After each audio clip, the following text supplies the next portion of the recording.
의인이라는 제목의 말씀을 함께 나누겠습니다. 하나님께서 아브라함을 찾아가셨고 1년 후에 이삭을 낳게 될 거다 말씀하셨습니다. 그리고 나서 오늘 본문을 보면 소돔으로 이제 향하여 가셨는데, 소돔과 고모라, 소돔은 롯이 선택했던 나라였습니다. 아브라함과 롯이 서로 소유가 너무 많아서 헤어지기로 결심했을 때 롯은 고개를 들고 온 땅을 자세히 살펴봤습니다. 그리고 나서 어디로 가는 게 더 좋을까? 어떤 땅이 내가 가축들을 더 잘 먹일 수 있는 땅일까? 어느 곳이 더 기름지고 풍족한 땅인가? 이거를 봤습니다. 다 그렇게 하죠. 다 그렇게 하죠. 딱 보고 어디가 더 좋은 땅인가? 어디가 더 우리 가족들, 또 내 가축들, 내 재산을 더 안정적으로 이렇게 지킬 수 있는가? 이런 것들을 거의 생각할 겁니다. 당장의 자기의 문제, 자기가 먹고 사는 문제, 특별히 자기가 더 편해지는 문제가 제일 중요한 기준이라고 롯은 생각했기 때문입니다. 이것과 같은 게 뭐냐면, 에덴 동산에서 뱀의 말을 듣고 난 이후에 하와가 선악과를 다시 봤을 때 자기를 위해 보암직하고 먹음직하고 이것만 먹으면, 이것만 가지면 내가 더 유명하게 될 것 같고 더 칭찬받을 것 같고, 그래서 지혜롭게 될 것처럼 탐스럽기까지 한 열매로 보였죠. 그게 이제 그 롯이 소돔을 본 것과 완전히 똑같은 방식입니다. 자기를 정말 편안하게 하고 소돔으로만 가면 정말 행복하게 되고 안정적으로 자기가 될 거다, 다른 곳보다는 거기가 나을 거다라고 롯은 판단했습니다. 그런데 누구나 다 그렇게 하는 건 아닙니다. 누구나 다 그렇게 하지 않습니다.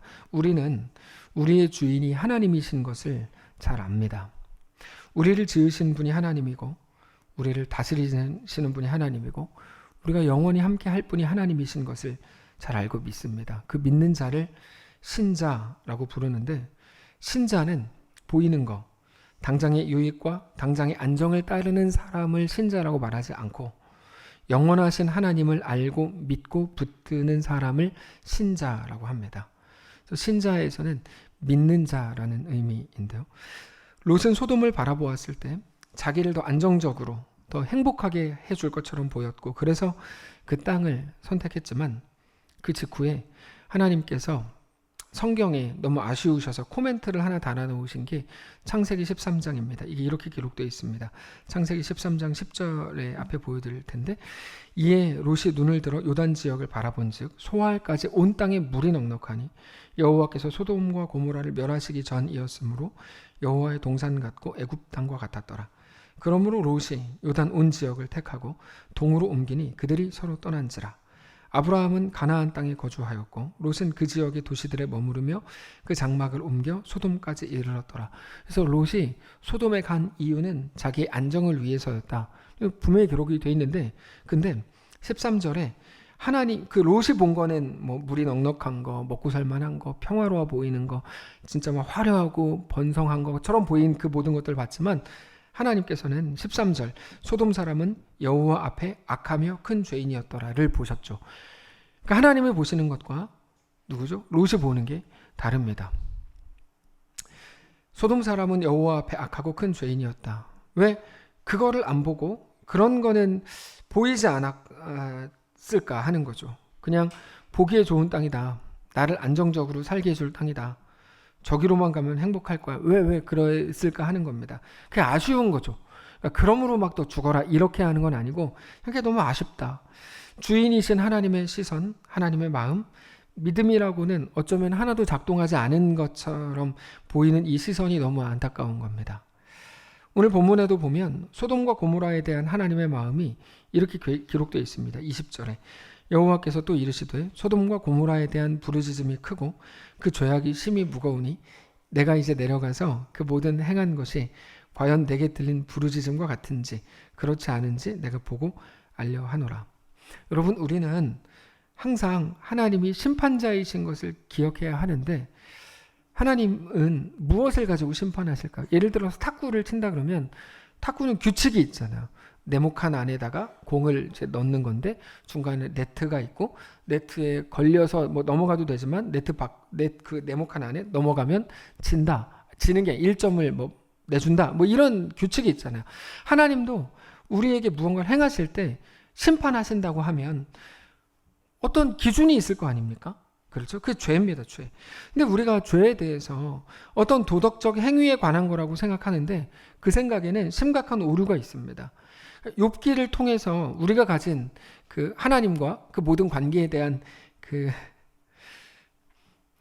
저 뒤에 벌이 막 돌아다니잖아요. 제가 군대에 있을 때 말벌에 쏘여가지고 차에서 떨어진 적이 있어요. 그래서 저는 벌을 볼 때마다 트라우마가 올라와가지고 그때 그 벌이 20년 전인데 20년 더 된 일인데 그 벌일까? 뭐 이렇게 나를 알고 찾아오는 뭐 이런 생각이 항상 들어서 그 벌을 잡는 거에 대해서 제가 응원하겠습니다. 자, 근데 욥기를 통해서 우리가 확인할 수 있는데 욥기에서 욥은 여러분 잘 생각해 보세요. 벌은 뭐 벌 잡는 자들이 알아서 잡을 거고 우리 말씀을 들으세요. 자, 욥기에서 욥은 어떻습니까? 우리가 볼 때 아무 잘못도 안 했는데 고난을 당했어요. 맞죠? 욥기는 그런 내용입니다. 아니 뭐 자기도 잘못한 게 있겠죠? 아니요. 욥기에서 욥은 도대체 벌을 어디서 자꾸 잡는지 모르겠는데 자 보세요. 욥기에서 욥은 아무 잘못도 안 했습니다. 근데 고난을 당했습니다. 이게 욥기의 시작입니다. 그러니까 뭐 그가 뭐 잘못을 했겠지가 아닙니다. 욥은 잘못 안 했어요. 욥은 자기가 잘못을 안 했는데 고난을 당하니까 욥이 제일 먼저 했던 생각은 내가 무슨 죄를 지었어? 이 생각이었어요. 네. 그러다 보니까 하나님을 원망하게 되죠. 잘못도 안 했는데 왜 나한테 고난을 줘? 하나님을 원망할 수밖에 없는데 하나님을 원망하기에는 좀 겁이 나고 그래서 욥은 자기 생일을 저주하고 자기 생일을 원망합니다. 내가 태어난 그날에 이게 3장 내용입니다. 욥기 3장. 내가 태어난 그날에 세상이 망했어야 되는데 뭐 이런 거요. 내가 어머니 뱃속에 있을 때 죽었어야 되는데 우리 어머니와 우리 아버지가 만나지 말았어야 되는데 막 이런 내용들이 시적으로 욥기 3장에 쭉 나와요. 그러다가 친구들을 찾아오죠. 안 그래도 욥은 이해가 안 돼서 하나님께 막 원망스럽고 그러고 있었던 차에 친구들이 와서 이렇게 말합니다. 야, 네가 고난당하는 거 보니까 하나님은 아무나 고난을 주시지 않는데 네가 잘못한 거 분명하다. 이렇게 말해요. 하나님이 괜히 뭐 잘못도 안 한 사람한테 고난을 주겠냐? 일단 욥이 그 말을 듣고 너무 억울한 거예요. 그냥 잘못을 안 했거든요. 나 잘못 진짜 안 했어. 나 생각이 안 나. 야, 그럼 네가 아무 잘못도 안 했는데 하나님이 너한테 고통을 준다면 네 말대로면 하나님이 잘못된 거 아니냐? 너 그렇게 말하는 거 보니까 네 잘못한 게 확실하다 막 이렇게 몰아갑니다. 욥기 내용이 쭉 그렇게 가요. 그러다가 욥이 나중에 어떻게 되냐면 하나님께 하나님 내가 진짜 너무 억울하고 기분 나쁘고 황당합니다. 하나님 이런 식으로 할 거면 나랑 뭐 한판 뜹시다. 이렇게 하는 것까지가 37장까지입니다. 그래서 하나님께서 욥기 38장에 그래 한판 뜨자 해가지고 폭풍과 우레 속에서 욥에게 말씀하시거든요. 자, 그러면서 하신 말씀이 이거예요. 너는 나에 대해서 모르는구나. 너는 내가 누군지 진짜 모르는 것 같아. 이렇게 말씀하세요. 그래서 야, 너 천지를 창조할 때 너 있었냐? 그러면서 막 하나님이 누구신가에 쭉 말씀하시는데 우리가 하나님에 대해 잘못 알고 있는 게 뭘까요? 하나님을 그저 심판자로 생각한다는 겁니다. 심판자라는 게 무슨 말이냐면 잘한 사람에게 복 주고 잘못한 사람에게 벌 주는 분이라고 생각한다는 건데 이게 얼마나 잘못된 오해인지 금방 설명을 드릴게요. 이게 욥기의 핵심입니다. 만약 하나님이 우리를 지켜보고 있다가 우리가 잘하면 복 주고 잘못하면 고난을 주는 분이라면 그건 무슨 말이죠? 오직 도덕이 기준이 되고 율법이 왕이라는 말입니다. 도덕과 율법이 하나님 위에 있어서 우리가 도덕이나 율법을 지키지 않으면 하나님이 그거를 보고 판단하시는 분이라고 사람들이 생각하고 있는 중입니다. 맞지 않죠. 왜 그렇습니까? 그 어떤 것도 하나님보다 위에 있지 않거든요. 그래서 우리는 하나님은 우리의 창조주요, 하나님은 우리의 왕이십니다. 하나님과 우리의 관계는 법정적 관계가 아니고 자녀와 아버지의 관계입니다. 예. 그래서 우리는 잘못하지 않았을 때에도 고난을 당할 수 있는 거고 잘못했을 때에도 하나님의 은혜를 입을 수 있는 겁니다. 다만 그 모든 것들은 우리에게 대한 하나님의 완전하신 계획과 목적 속에서 이루어진다고 말씀드렸습니다. 그러니까 내가 잘못했는지 잘못 안 했는지가 가장 중요한 기준이 아닌 겁니다. 기독교 신앙에서. 그럼 뭘까요? 가장 중요한 기준은 뭡니까? 우리 앞에 일어나는 모든 일들을 보는 가장 중요한 그 관점은 무엇이어야 할까요? 하나님과의 관계죠. 어떤 관계? 내가 하나님과 관계가 좋으면 복 받는다. 이런 말이 아니고 내가 하나님의 자녀라면, 내가 하나님의 백성이라면, 동시에 하나님이 내 주인이고 내 왕이라면 그 시각을 갖고 내 앞에 있는 일을 봐야 된다는 거예요. 네, 이게 아주 중요한 잣대입니다. 그게 욥기입니다. 우리 앞에 있는 모든 일들은 내가 잘했거나 잘못한 것이 그 일이 일어난 이유나 기준이 아니라 하나님이 왕이시고 내가 하나님의 자녀요 백성이라는 사실 안에서 해석되어야만 한다는 거죠. 전에 말씀드렸죠. 내가 왜 그런 고난을 당해야 합니까? 라고 물을 때 우리는 무슨 대답을 해야 합니까? 하나님이 거룩한 목적 안에서 모든 것이 합력하여 선을 이루어내실 거야. 우리가 할 수 있는 말은 거기까지인 거예요. 우리가 오늘 막 잘된 일이 만약에 생겼어요. 그건 뭘까요? 내가 잘했으니까가 아니죠.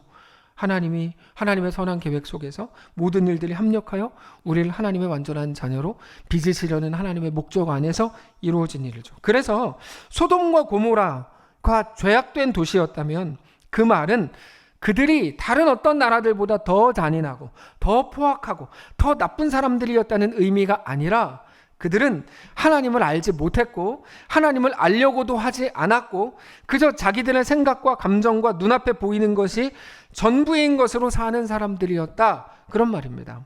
그런 소돔과 고모라 속으로 롯이 들어간 거죠. 롯이. 왜 들어갔을까요? 그들과 같아지고 싶었던 거야. 그들 속에 들어가면 뭔가 될 것 같은 거예요. 여러분, 저도 대화 많이 해보면 그런 분들이 여전히 많이 계세요. 소돔과 고모라 속으로 막 들어가는 분들이 의외로 정말 많으세요. 그렇게 하면 거기 가면 성공할 것 같은 거고 성공했다는 말을 들을 것 같은 거예요. 이제 막 인생이 필 것처럼 생각하는 거죠.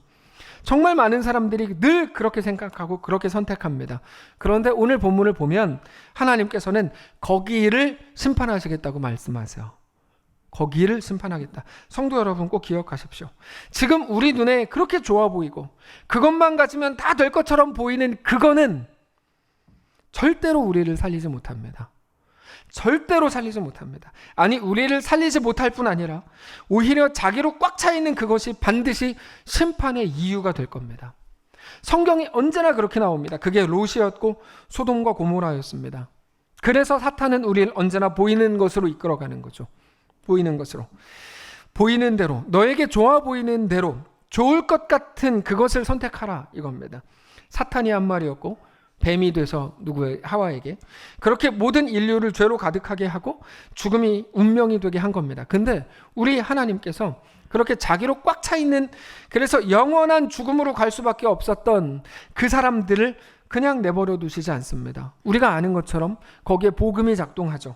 아들 예수님을 우리에게 내어주셔서 우리를 대신해서 십자가 죽음에 내어주셨고 그렇게 예수님의 죽으심으로 우리 모든 죄가 사해졌고 예수님의 부활하심으로 우리도 영원한 생명을 얻게 되었습니다.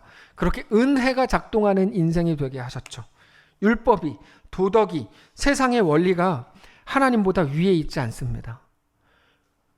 오직 하나님의 은혜가 우리를 꽉 채우고 있다는 사실을 믿으시기를 바랍니다. 우리는 너무나 자주 우리 눈에 보이는 게 전부라고 생각합니다. 그래서 나에게 이 일이 일어나지 않으면 소망이 없다. 나에게 꼭 내가 원하는 어떤 그 일, 그것이 나에게 소망이 된다고 생각하지만 오직 하나님의 은혜만 우리를 살게 합니다. 우리는 모든 일이 일어날 때마다 그래서 하나님의 은혜를 구하셔야 됩니다. 하나님의 은혜를 구하는 건 못난 일이 아닙니다. 가장 잘하시는 일입니다. 자녀가 아프면 어떻게 하시겠어요? 하나님의 은혜를 구하십시오. 내가 너무 우울해졌을 때 하나님의 은혜를 구하십시오. 아무리 생각해도 소망이 없다고 생각되는 그 순간 성도 여러분, 하나님의 은혜를 구하십시오. 아무리 잘난 척하는 그 사람도 늘 마음에 불안이 있고 쉽게 무너지고 쉽게 좌절합니다. 그 아이가 열심히 공부해서 하버드 대학교를 갔어요. 근데 거기 가서 제일 먼저 한 일이 뭔 줄 아세요? 걔가 그때까지 공부했던 이유는 엄마 때문이었어요. 엄마한테 인정받으려고 엄청 공부했어요. 하버드대 갔는데 제일 먼저 한 거는 정신의학과 그 교수를 찾아간 거예요. 그래서 저는 사실 지금 가진 것 뭐 있고 좋은 대학 갔지만 아무것도 할 수가 없어요. 그래서 그 아이가 마약에 손을 대죠. 마약에 손을 대고, 마약에 손을 대는 이유는 순간적으로 그 도파민을 막 올라오게 하려고 하는 거잖아요. 기분 좋게 하려고. 근데 기분 좋아지면, 억지로 기분 좋아지게 만들면 반드시 고통의 균형을 채우거든요. 인간의 몸이. 그럴 수밖에 없으니까 점점 더 허무해지고. 우리는 그 사람이 왜 마약을 했을까? 뉴스에 나왔을 때 첫 번째 댓글, 그 사람은 다 가진 사람인데, 돈도 있고 뭐 다 가진 사람인데 왜 마약을 했지? 그 질문이 바보 같은 거죠. 다 가졌으니까 마약하는 거죠. 거기서는 이제 어떤 것에서도 만족을 느낄 수가 없으니까 마약을 하는 거죠. 예, 그 아이가 하버드 가서 제일 먼저 그 정신의학과 교수를 찾아갔어요. 그 아이 이름이 소피예요. 소피. 다 제가 지어내는 것 같죠? 뭐 그렇지 않습니다. 소피요. 그래서 그 아이에게 너 아무것도 하지 말고 2주 동안인가 한 달 동안인가 아무것도 하지 말고 가만히 있어. 핸드폰도 하지 마요.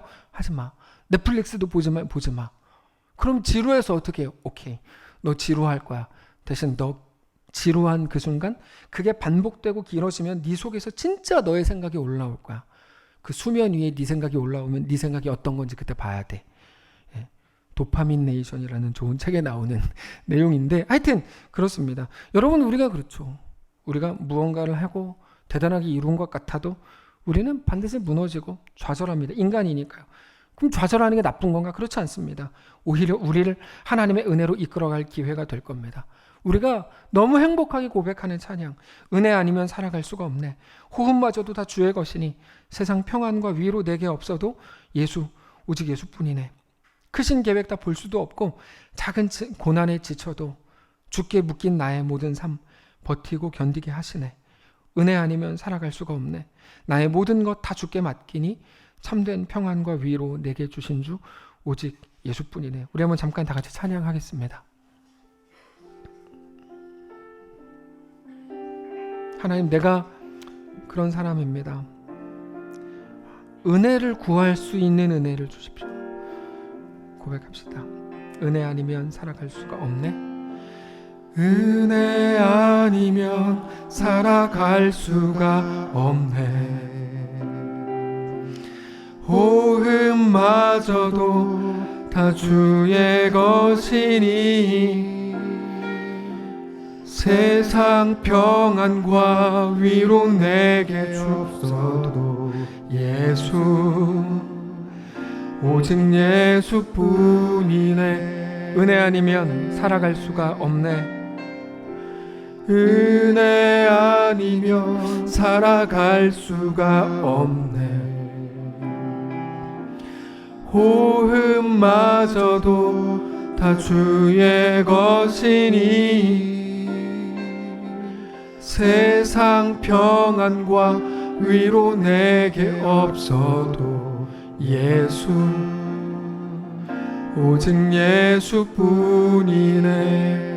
크신 계획 다 볼 수도 없고 크신 계획 다 볼 수도 없고 작은 고난에 지쳐도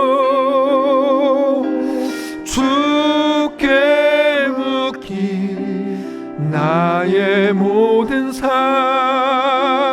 버티고 견디게 하시네. 은혜 아니면 살아갈 수가 없네. 은혜 아니면 살아갈 수가 없네.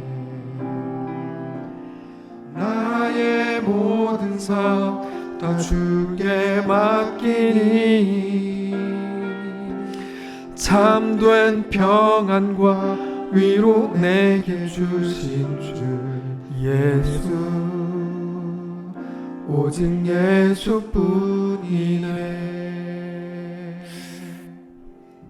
이번 주에 어떤 분을 만나는데 그분이 이제 교장 선생님이셨거든요. 근데 그때 만나고 났을 때 저한테 목사님 어제 저희 학교에서 한 학생이 여고 한 학생이 선생님 화장실 갔다 올게요. 그래서 갔다 와 그랬더니 거기서 목을 맨 거예요. 학교 화장실에서. 얘가 목을 맸는데 어쨌든 안 죽었어요. 왜냐면 얘가 목을 맨 건 보여주려고 한 거예요. 그러니까 이제 내가 아파라는 걸 보여주려고. 저는 그 문제가 있다고 생각해요. 아프다고 얘기를 하지 왜 보여줘 그거를. 하여튼 죄송합니다. 또 비난을 해서 죄송한데. 그래서 근데 교장 선생님이 하는 말이 이렇게 말했어요. 아이들 중에 거의 100%가 다 가시성 보여주려고 자살을 시도를 해요. 근데 그 아이도 목을 맸다가 너무 아프니까 바로 풀러가지고 내려왔대요. 근데 그거에 실패하면 죽는 거예요. 그래서 여러 죽는데요. 아이들을 자살 시도할 때. 그러니까 내가 뭐 떨어질 거야 이렇게 해서 죽는 게 아니고 떨어질 거 하다 발 잘못 뒤져서 떨어져 죽는 거. 뭐 예를 들면 그런 식이에요. 그런 대화를 이제 길게 쭉 나누다가 우리에게 필요한 건 하나님의 은혜밖에 없다는 걸 정말 다시 한번 느꼈어요. 하나님의 은혜가 요즘 세대는 정말 더욱 그렇습니다. 요즘 세대 하나님의 은혜가, 그래서 저는 너무 겁이 나는 거예요. 우리 애들, 저도 애들이 있거든요. 우리 애들도 괜히 아빠한테 뭐 보여준다고 잘못했다가 딱 풀어야 되는데 못 풀면 어떡해, 막 그래서 막 너무 걱정이 되는 거예요. 우리가 항상 하나님께 나아가 은혜를 구할 수 있는 자들을 되시길 정말 원하고, 우리가 하나님의 은혜를 아는 자가 되어야 하고, 근데 아는 것뿐 아니라 언제나 하나님의 은혜를 바라볼 수 있어야 합니다. 여러분, 어떤 문제를 만나시든 간에 그거 정말 잘하시는 거예요. 뭐가 잘하는 거냐면 하나님밖에 나에게 소망 없습니다. 하나님만 나의 소망입니다. 꼭 고백하시고 주님 나에게 은혜를 주십시오. 멋부릴 필요가 하나도 없어요. 제가 만난 어떤 성도분은 기도하기가 너무 싫대요. 왜 기도하기 싫어요? 저는 기도할 때마다 눈물이 나오는데 그거를 남들이 보게 될까 봐 너무 싫어요. 이렇게 얘기하셔서 멋부리지 마세요. 이렇게 말씀드렸거든요. 하나님 앞에 나아가 은혜 구하는 것, 하나님만 나의 소망입니다라고 고백하는 것, 우리에게 가장 중요한 내용입니다. 성도 여러분, 간절히 부탁드려요. 어떤 일들을 만날 때마다 하나님의 은혜를 구하십시오. 인간적인 방법을 찾지 마시고 이렇게 하면 될 것 같아 이렇게 하지 마시고 반드시 하나님의 은혜 앞에 서시고, 그렇게 하나님의 은혜만이 나를 오늘을 살게 하고 우리가 또 성도의 자리에 있게 할 유일한 삶의 근거가 되는 것을 여러분, 우리가 꼭 기억하실 수 있기를 바랍니다. 하나님께서 소돔과 고모라에 대해서 심판하겠다고 말씀하신 이후에 어떻게 하셨냐면, 그러나 그들에게 대해 은혜를 구하는 아브라함의 말을 들어주십니다. 아브라함이 하나님의 말씀을 들었을 때 롯이 생각났습니다. 이게 너무 당연한 겁니다. 물론 얼마 전에 자기 눈에 좋아 보이는 걸 위해서 갔던 롯이었지만 여전히 그리워하고 사랑하고 애틋하게 여겼던 롯이 생각났습니다. 그래서 아브라함이 하나님께 은혜를 구합니다. 하나님이 율법의 하나님이라고 생각했다면 절대 은혜라는 건 구할 수 없었을 거예요. 오히려 그들에게 가서 니네 더 잘해라 더 잘해라라고 얘기하는 게 전부였을 겁니다. 예레미야 보십시오. 이스라엘 백성들 남유다에게 가서 잘해라 잘해라 얘기하면서 하나님께 가서 은혜를 계속 구하잖아요. 아브라함이 하나님께 은혜를 구합니다. 율법보다 더 크시고 도덕보다 더 크시고, 아니 우리를 지으신 분이 하나님이고 우리의 아버지가 하나님이신 것을 기억한다면 우리는 우리가 잘못한 그 자리, 내가 못난 그 자리에서도 하나님의 은혜가 작동할 수 있다는 것을 알게 됩니다. 그러면 내가 연약하고 내가 잘못한 걸 알면서도 하나님의 은혜를 구하게 되는 거죠. 그게 오늘 본문의 아브라함이었습니다. 그래서 하나님께서 소돔과 고모라에 대한 죄악을 말씀하실 때 하나님이 단지 심판자보다 더 크신 분이라는 걸 알았기 때문에 은혜를 구합니다. 아브라함이 이렇게 말해요. 아니 잠깐만요. 거기 롯이 있는데 소돔과 고모라에 하나님은 의인과 악인을 함께 멸하시려는 겁니까? 이렇게 묻습니다. 욥보다 훨씬 더 하나님을 실제적으로 알고 믿었던 거죠. 욥은 내가 고난 안 당했는데 하나님은 잘못한 자에게 고난을 주는 하나님인데 왜 내가 잘못 안 했는데 고난을 줘? 이렇게 생각하는 게 욥의 수준이었다면, 아브라함은 그들이 잘못한 거 아는데 하나님 그래도 은혜를 주십시오 이렇게 구하고 있으니까요. 그러면서 그 유명한 이야기가 나오는 겁니다. 성중에 50의인이 있다면 그들을 봐서라도 용서해 줘야 되지 않습니까? 하나님께서 그래 맞다 이렇게 은혜 주시기로 하세요. 맞다. 24절. 그 성중에 의인 50명이 있을지라도 주께서 그곳을 멸하시고 그 의인 50을 위하여 용서하지 아니하시리이까?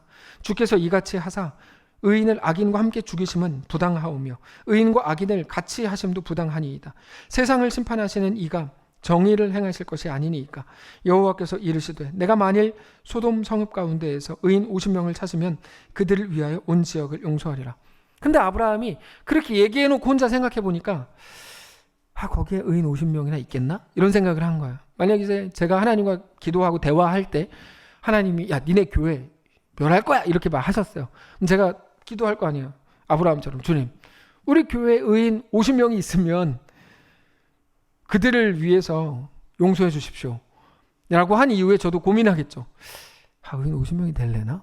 이렇게 이제 고민할 거 아니에요. 그래서 명단을 찾아보겠죠. 누구. 그럼 다시 기도하는 거죠. 주님, 안 되겠습니다.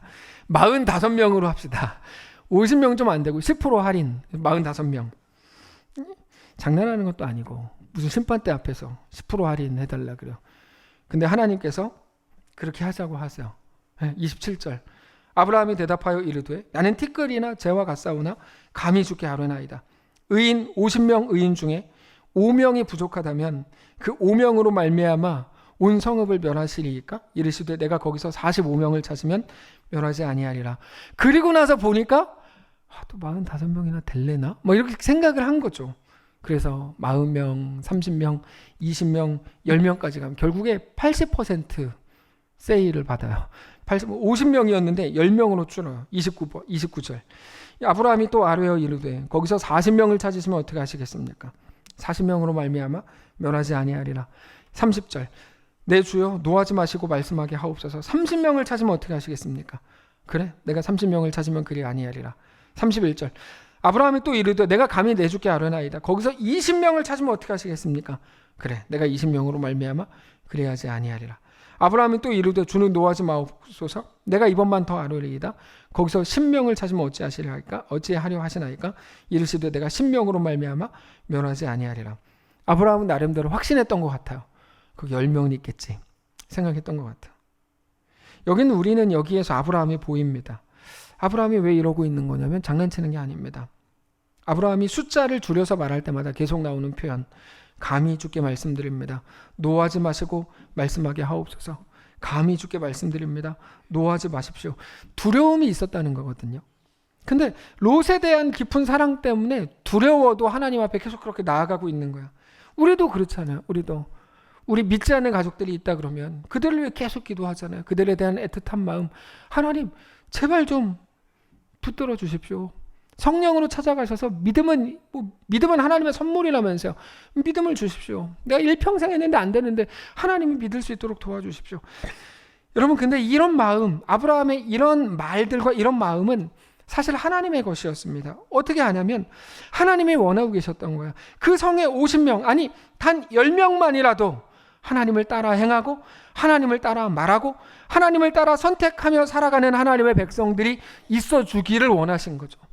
그냥 뭐 이렇게 뭐 그게 아니고 그냥 내가 예수 믿고 뭐 주일 성수하고 이런 차원이 아니고 하나님을 믿고 하나님을 믿음으로 걷는 의인들이 있어 주기를 원했던 거야. 얼마 전에 말씀드렸던 것처럼 요나서를 볼 때 우리가 놀라는 건 하나님께서 뭐 큰 물고기 때문에 놀라는 게 아닙니다. 요나서는 하나님께서 이스라엘의 대적이었던 앗수르마저도 돌이키기를 원하셨구나. 그것 때문에 우리는 깜짝 놀라게 되는 거거든요. 요나서를 보면서. 근데 오늘 본문에서 결과적으로 보면 그 10명도 없었어요. 소돔과 고모라의 10명이 뭐예요? 롯의 가족밖에 없었는데 그마저도 롯의 아내는 마지막에 또 하나님 말씀에 순종하지 않은 결과 심판의 대상이 됩니다. 자, 결국에 우리가 오늘 생각해야 되는 중심 내용이 이겁니다. 하나님은 의인을 찾으신다면 의인은 누군가 하는 거죠. 하나님 의인을 찾으신다. 오케이, 알겠어요. 의인은 누군가. 의인은 더 도덕적이거나 더 착하거나 다른 사람들을 더 배려하는 정도의 좋은 성품을 가진 사람들을 말하는 게 아닙니다. 주인이신 하나님의 말씀을 따르고 순종하고 그 말씀에 복종해서 내가 주인이 아니오 오직 하나님이 주인이십니다라고 고백하는 사람들이 하나님이 말씀하시는 의인입니다. 그게 신약으로 오면 그리스도인이 되는 겁니다. 근데 하나님께서 우리 그리스도인들에 대해서 먼저는 우리의 실력을 넘어선 완전한 구원을 약속하셨습니다. 결국에 의인이 그 의인의 삶을 사는 이유는 구원받기 위해서가 아니라는 말입니다. 하나님이 우리에게 대한 하나님의 구원을 약속하셨을 뿐 아니라 완성하셨습니다. 이게 무슨 말이냐면 우리 구원은 우리가 열심히 살고 율법 잘 지키고 잘못하지 않으면 그게 조건이 돼서 천국 갈 수 있도록 자격이 주어지는 게 아닙니다. 구원은 우리가 온전한 하나님의 백성이 되는 문제인데 시간이 걸리는 문제죠. 연습하고 훈련해야 되고 빚어져야 되고 완성되어 가야 합니다. 하나님은 그 소중하고 그 너무 중요한 그 일을 우리 실력이나 우리 성향이나 우리 기질에 맡기지 않으셨고 하나님이 직접 하겠다고 말씀하셨어요. 우리는 우리가 선택하지 않은 것들로 둘러싸여 있죠. 그래서 너무 힘들어요. 모든 것들을 그러나 하나님께서 합력하게 해서 선을 이루겠다라고 약속하셨어요. 내가 선택하지 않은 것들뿐 아니라 우리는 내가 선택한 것 때문에 오는 아픔과 문제들 그것도 마찬가지입니다. 뜨거운 물에 손 넣지 말라 그랬는데 왜 넣어서 화상을 입냐고. 예를 들면 그 추운 날 옷을 조금만 더 따뜻하게 입으면 되는데 뭐 그렇게 멋부린다고 감기에 걸리냐고요. 예를 들어서 그거 다 네가 잘못해가지고 된 거거든요. 조금만 더 겸손했더라면 더 사랑받을 수 있고, 말을 조금만 더 따뜻하게 했더라면 더 원만한 관계를 가졌을지도 모르죠. 그런 모든 것들, 누가 봐도 내 실수, 내 못남, 내 연약함 때문에 생겨난 것들이라서 누구에게도 핑계댈 수조차 없는 일들마저도 하나님이 약속하셨어요. 그 모든 것들이 서로 합력하게 해서 우리를 온전한 하나님의 백성으로 완벽한 구원을 내가 이루어내겠다라고 약속하셨어요. 로마서 8장에서. 그게 우리에게 대한 하나님의 의지요, 하나님의 약속입니다. 우리가 알거니와 하나님을 사랑하는 자, 곧 그의 뜻대로 부르심을 입은 자들에게는 모든 것이 합력하여 선을 이룬다고 약속하신 게 바로 그겁니다. 그러니까 우리의 삶은 구원을 위한 삶이 아니에요. 이해가 되세요? 하나님이 약속하시고 친히 이루시겠다고 하신 것이기 때문이에요. 우리는 이렇게 질문할 수 있죠. 어차피 하나님이 알아서 우리를 완성하실 거라면 우리는 마음대로 막 살아도 된단 말입니까? 그렇게 질문하는 것, 그거를 이제 그 전문 용어로 꼬락선이라고 하는 건데, 그렇게 질문하는 것이 우리 죄성이고 죄성의 비겁함이고 치사함입니다. 제가 제 아이들을 사랑해요. 근데 그래서 제가, 야, 아빠는 니네 진짜 사랑해, 너희 품어줄 거고 용납해 줄 거야. 그러면 아이 중에 한 명이 아싸, 이제 아빠 지갑에서 돈도 훔치고 내가 하고 싶은 대로 막 하고, 자고 싶으면 자고, 핸드폰 하고 싶으면 마음껏 핸드폰 하고, 학교 안 가고 싶으면 안 가고, 내가 하고 싶은 대로 다 해도 나는 뭐 아빠 딸이죠, 아빠 사랑할 거죠 라고 말한다면 제가 뭐라 그럴까요? 제가 뭐라 그럴까요? 사랑하기 때문에 사람 만들어야죠. 모든 거를 통해서 사람 만들어야죠. 성경에 보면 패도 죽지 아니하리라 이렇게 말했기 때문에 잠언에서 그 말씀을 의지하여 믿음으로 행해야죠. 그래서 여러분, 이거 되게 쉬운 논리, 어렵지 않습니다. 어렵지 않잖아요. 근데 여기서 한층 더 깊이 들어가면 조금 어려워져요. 뭐냐면, 자, 오케이, 하나님이 다 알아서 하신다, 알겠다. 근데 여기서 질문, 그러면 나는 무엇을 해야 될까 하는 거죠. 그냥 구원을 위해 율법을 지켜라, 너무 쉽습니다. 하면 되니까. 근데 그것도 아니래요. 그럼 기독교인의 삶은 도대체 뭐냐는 거죠. 그냥 이 땅에서 밥 먹고 남들처럼 살면 되는 겁니까? 우리는 우리에게 대한 하나님의 요구와 그 뜻을 정확히 알아야 합니다. 그게 오늘 말씀의 제목인가요? 의인인데, 이 땅을 사는 우리에게 대한 하나님의 요구는 딱 하나입니다. 더 영광스러워지고 더 명예로워져라, 이겁니다. 죽음이 끝이 아닌 것을 아는 자들로 영광과 명예를 찾아라. 우리의 구원은 이미 예수님께서 완성하셨기 때문에 우리는 구원을 위해 살지 않습니다.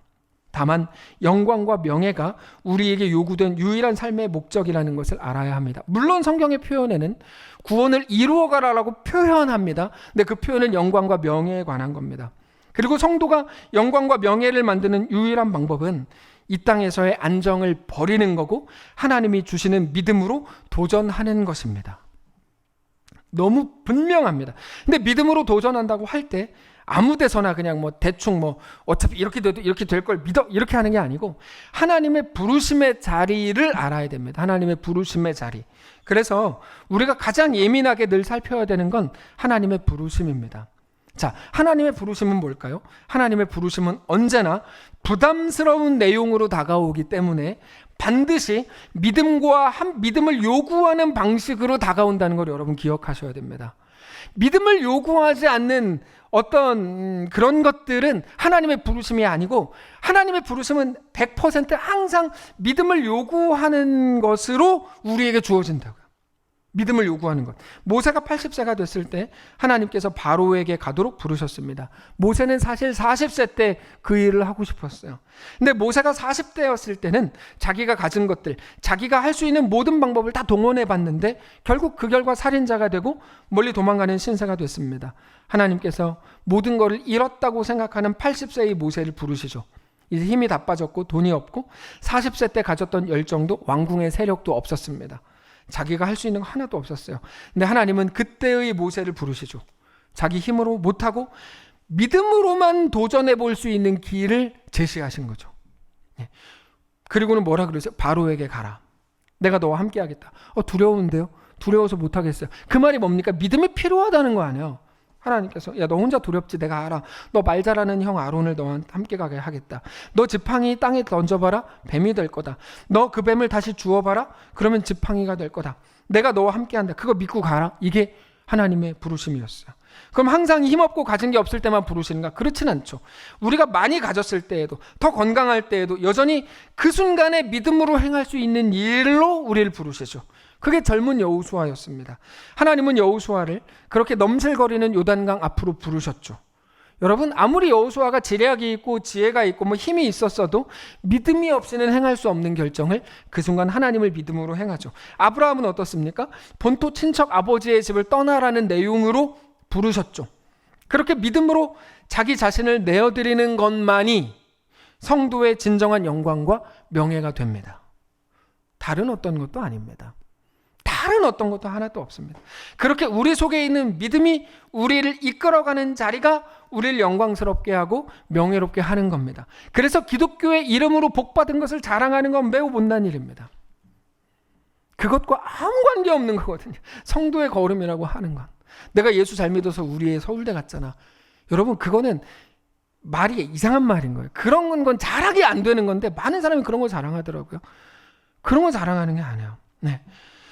우리가 자랑하는 유일한 거 뭡니까? 바울의 명령대로 하면 십자가의 길밖에 없는 거죠. 자랑하겠거든 예수 그리스도 그의 십자가, 그가 십자가에 못 박힌 것 외에는 우리가 자랑할 게 아무것도 없는 거죠.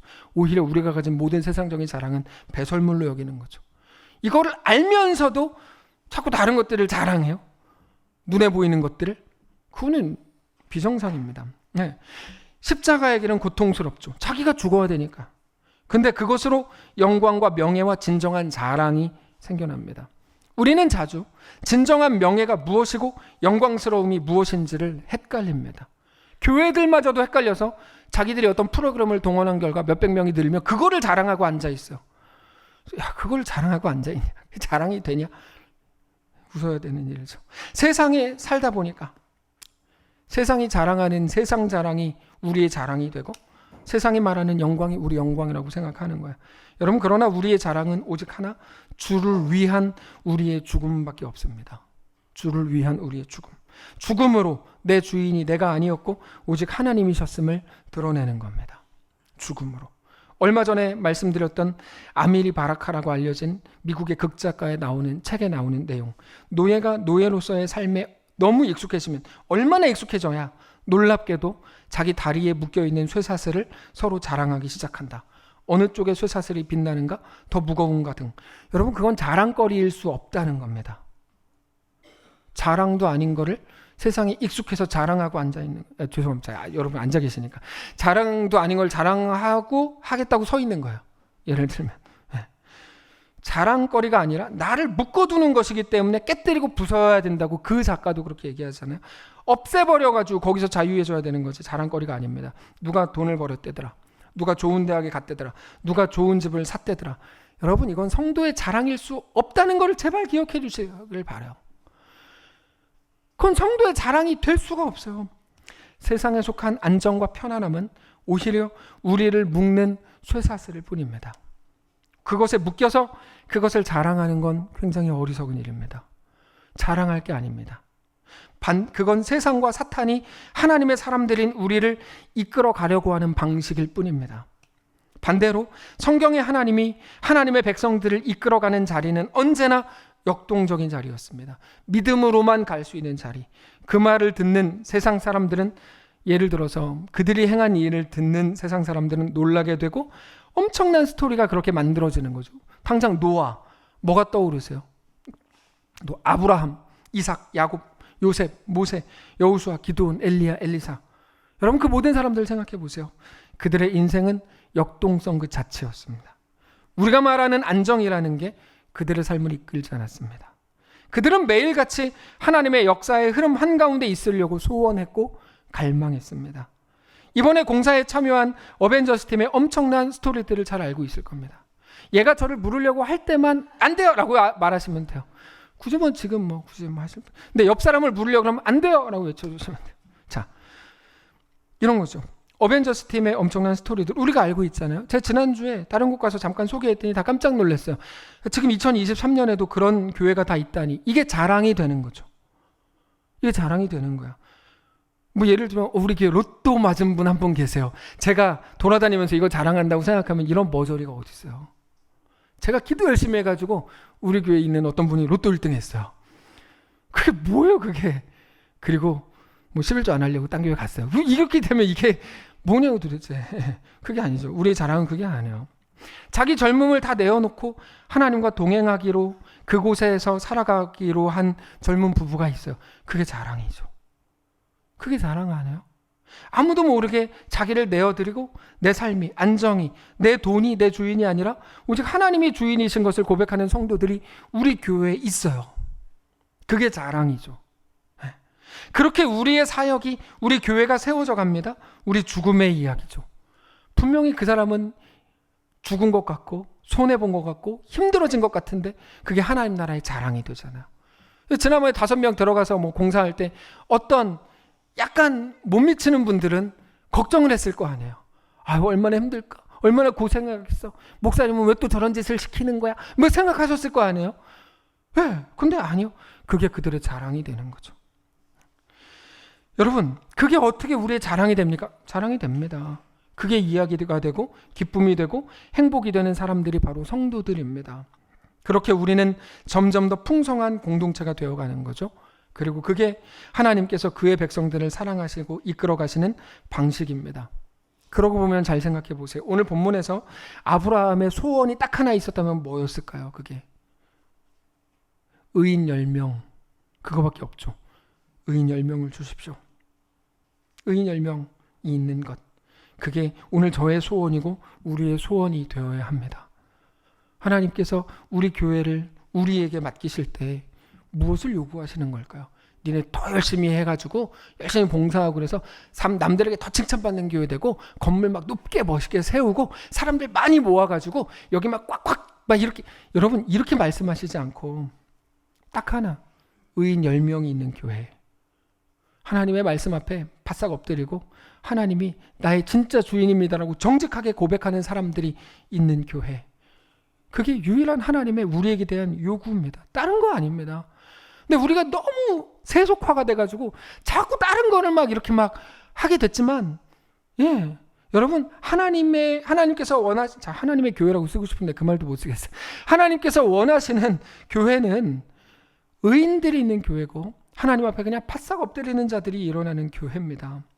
우리 모두가 그 의인들을 되시기를 원합니다.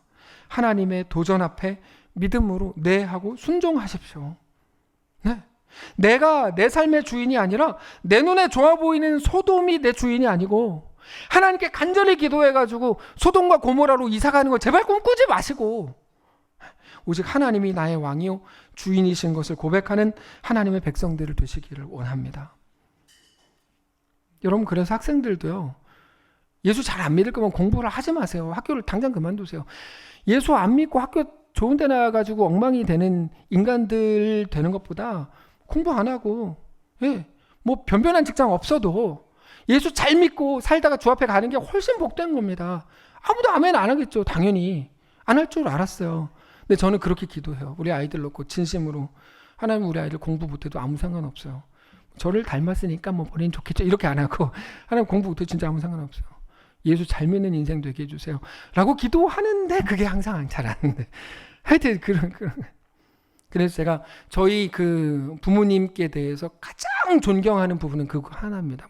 그거 하나라고 하면 안 되지. 하여튼 그거 101가지입니다. 뭐냐면 우리 삼형제 예수 잘 믿거든요. 저는 진짜 딴 건 몰라도 그거에 대해서 제 아내랑 늘 대화하는데, 야, 그건 진짜 너무 기적 같은 일이야. 가장 복된 일이라고 저는 확신하거든요. 근데 그게 어렵더라고요. 저도 뭐 적당히 하겠는데 저도 안 되더라고요. 잘 안 되고 힘듭니다. 근데 하여튼 그렇죠, 여러분. 사랑하는 성도 여러분, 도전 앞에 하나님 앞에 네 하고 순종하시기를 바라고, 내 주인이 소돔이 아니었음을 매일같이 우리의 삶과 말과 걸음과 결정을 통해 하나님 앞에 드러내 보이시기를 원합니다. 우리 역할은 뒷짐을 진 방관자, 평가자가 아닙니다. 하나님의 이끄심에 순종하는 하나님의 백성, 하나님의 자녀의 자리입니다. 그 굴복과 순종과 걸음을 통해서 우리는 우리가 누군지 점점 더 선명하게 알아가게 될 겁니다. 하나님이 우리에게 만들어내시려는 자랑이 뭔지, 우리에게 보여주시려는 자랑이 뭔지, 그거를 통해서 우리가 정말 어디에 속했는지, 우리의 결국은 무엇인지를 알게 되실 겁니다. 다만 우리의 모든 연약함 속에서도 하나님의 부르심에는 실수하심이 없다는 것을 믿음으로 오늘 서실 수 있기를 원합니다. 하나님의 완전하심이 우리의 위로가 되고 우리의 힘이 되는 오늘의 말씀이시기를 원합니다. 이제 쇠사슬 자랑을 그치시고 거기에서 더 자유하게 되시고 더 역동적으로 선택하시고 더 놀라운 스토리를 만들게 되시기를 바랍니다.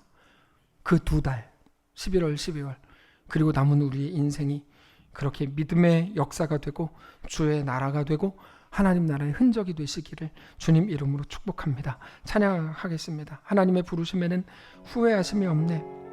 내가 이 자리에 선 것도 주의 부르심이라.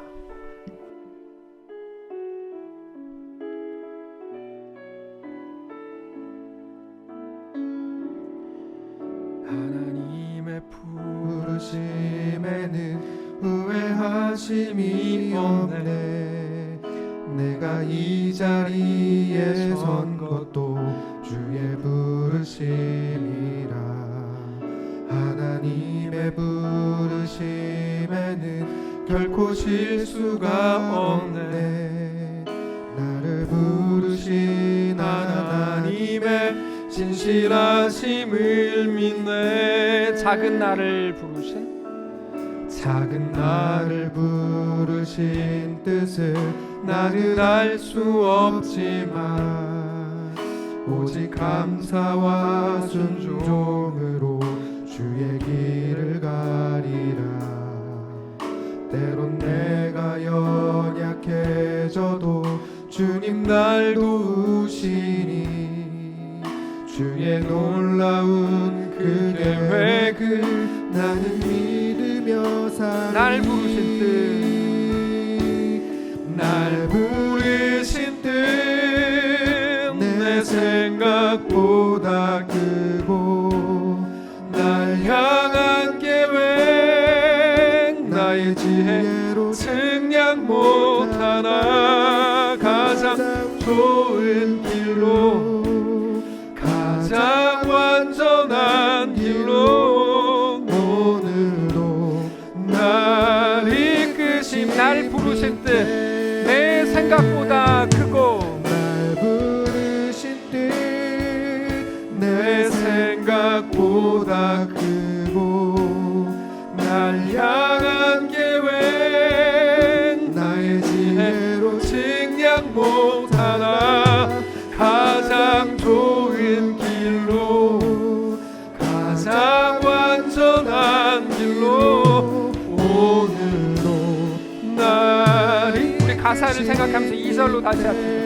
작은 나를 부르신 뜻을 작은 나를 부르신 뜻을 나는 알 수 없지만 오직 감사와 순종으로 주의 길을 가리라.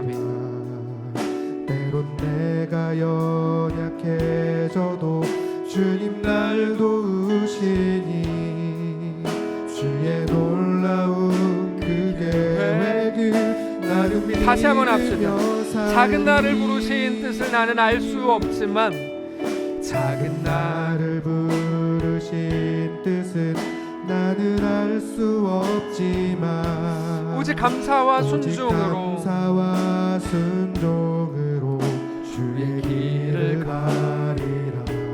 때론 내가 연약해져도 내가 연약해져도 주님 날 도우시니 주의 놀라운 그 주의 계획을 놀라운 그 나는 믿으며 계획을 살리. 나는 믿으며 살리. 날 부르신 뜻 날 부르신 뜻 내 생각보다 크고 날 향한 계획 나의 지혜로 측량 못하나. 가장 좋은 길로 가장 완전한 길로 오늘 우리 다 같이 눈 감고 고백합시다. 나를 부르신 뜻 내 생각보다 크고 날 부르신 뜻 내 생각보다 나를 향한 계획 날 향한 계획 나의 지혜로 측량 못하나. 측량 못하나. 가장 좋은 길로, 가장 완전한 길로 오늘도 나를 이끄십니다. 다시 한번 고백합니다. 나를 부르신 뜻 내 생각보다 크고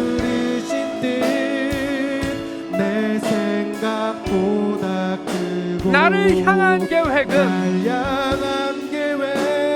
나의 지혜로 측량 못하나 가장 좋은 길로, 가장 완전한 길로 오늘도 나를 이끄십니다.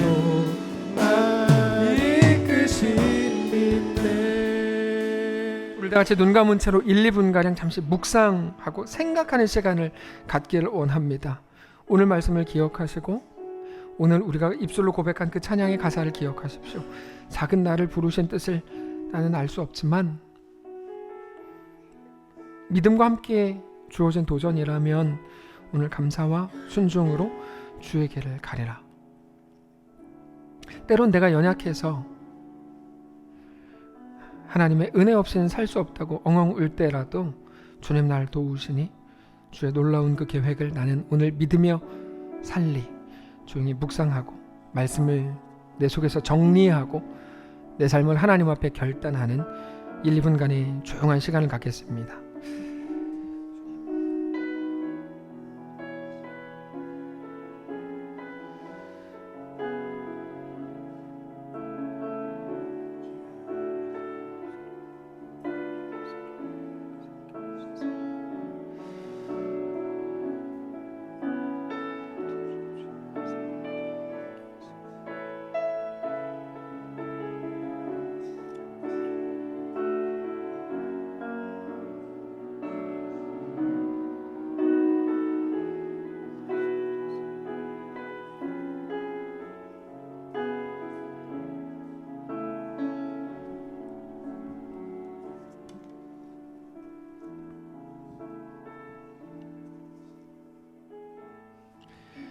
작은 나를 부르신 하나님의 뜻을 나는 알 수 없지만, 헤아릴 수 없지만 오직 감사와 순종으로 주의 길을 가기로 결정한 모세, 아브라함, 여호수아와 같이 하나님 우리에게 주어진 이 길을 믿음으로 걷기로 결정합니다.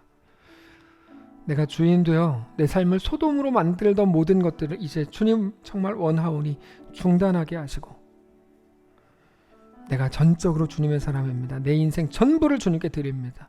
정직히 고백하는 진정한 신자들 되게 하옵소서. 그 의인들이 우리가 되게 하옵소서.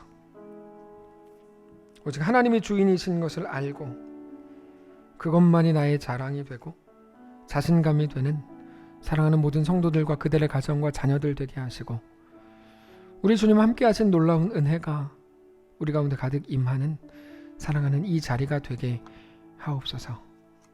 아무에게도 말하지 못하는 연약함과 부끄러움과 부족함들 하나님 아시오니 붙드시되 그 모든 한가운데에서조차 하나님의 하나님 되심을 우리에게 보이시고 그렇게 하나님께 속한 자들로 넉넉히 살게 하옵소서. 감사드리며 살아계신 예수님의 이름으로 기도합니다.